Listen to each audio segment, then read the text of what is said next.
There was no secret agreement as far as I know and as far as I can remember.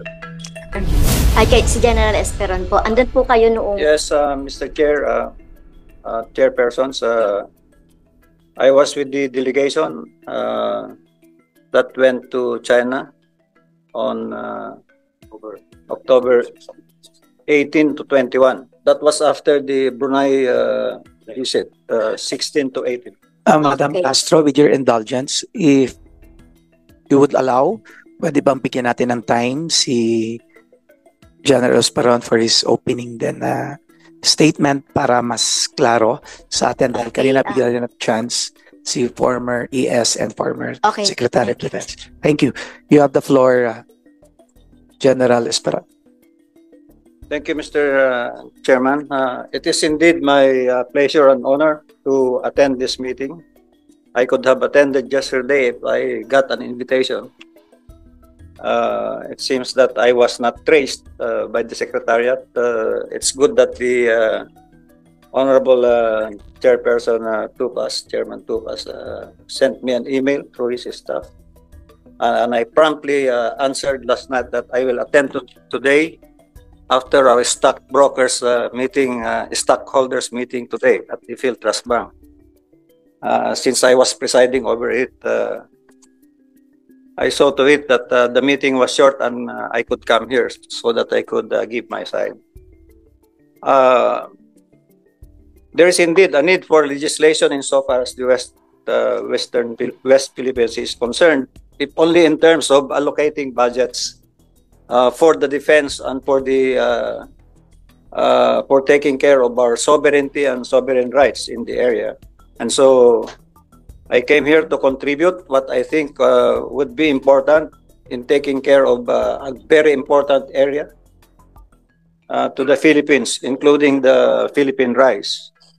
I was, of course, the National Security Advisor, and in that capacity, I was the chairman of the National Task Force for the West Philippine Sea. I was a member of the cluster, Defense and Security Cluster, and so I hope this representation would be of help as a resource person here. Some say that I would be an interrogatee here. I told them, no, I'm not. I'm a resource person, and I'm honored to be a resource person here. Thank you so much, Mr. Chairman. Thank you very much, sir, former National Security Advisor. You may now proceed, Ma'am Castro. Okay, so if I may continue, Mr. Chair. So, kay General Lorenzana po, during the October 18 to 21, kasama po kayo no dun sa delegation. So, Mr. Chair, kasama din po ba si General Lorenzana sa one-on-one meeting with former President Duterte and President Xi Jinping? Mr. Chairman, hindi ako kasama sa one-on-one. I understand at pag one-on-one silang dalawa lang plus one interpreter. But I was there during the bilateral with several cabinet secretaries, and on the other side, also the Chinese side. So marami kami doon. I think we are 5 in our side, and there are also 5 there on the other side. So okay. Thank you po. In that occasion, Mr. Chair, meron bang napag-usapan about yung gentleman's agreement o secret deal or whatever? So wala kayong narinig. Okay. wala kami narinig. Kay General Esperon, Mr. Chair. So nandun kayo, Mr. Chair, General Esperon na Mr. Chair. So meron bang occasion po na nakasama kayo As I said, doon? I was there, Mr. Chairman. But I'm not really sure what gentleman's agreement we are talking about here unless we hear the report of the source of the report itself. Because when we had the bilaterals on October 19, on the 18th, we traveled from Brunei to China. So the bilaterals was on the 19th. Okay. So I did not hear anything about an agreement except an open discussion of what the president wanted to tell the Chinese side, which is mostly on the just promulgated arbitral ruling. So there was nothing that I heard, but if you want me to relate parts of the bilateral talks, then I can tell you that. Yes, thank you, Mr. Chair. So may I just ask for the ano na lang, no, yung naging bilateral agreement. Kasi to save time na lang po. In writing, can you do that, General Esperon? I can in fact give you an interview that I made. Okay. And I can email that to the committee Okay. on what was taken up, as far as I can recall, as far as I can remember. Because, you know, in that bilaterals, of course, the other side was speaking in Chinese. And our side was speaking in another language, and therefore there was a need for translations every turn.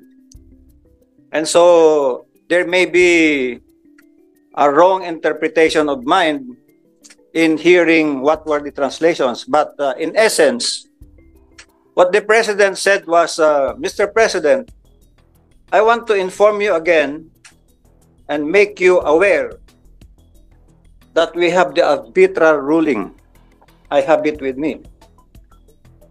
And then he proceeded on to say that we want to take advantage and explore and exploit what is in our sovereign, with what are in our sovereign rights insofar as the EEZ is concerned.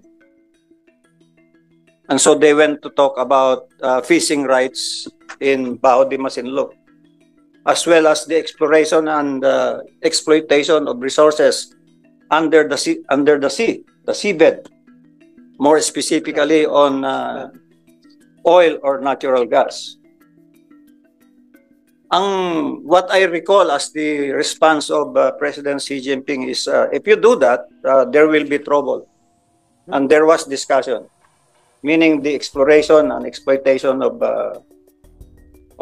natural resources in the seabed. After some long discussion, the president said, well, Mr. President, I will not go further right now. I will put back the arbitral ruling, which I had presented to you anyway. But in the coming years, or in my incoming visits or encounters with you, I will present it again. And so the bilaterals ended up in that tune where there was an understanding that our president has presented the result of the arbitral ruling, and it was, again, as we all know, that China did not recognize the arbitral ruling. So that was it. There was no secret agreement, as far as I know, and as far as I can remember. Thank you.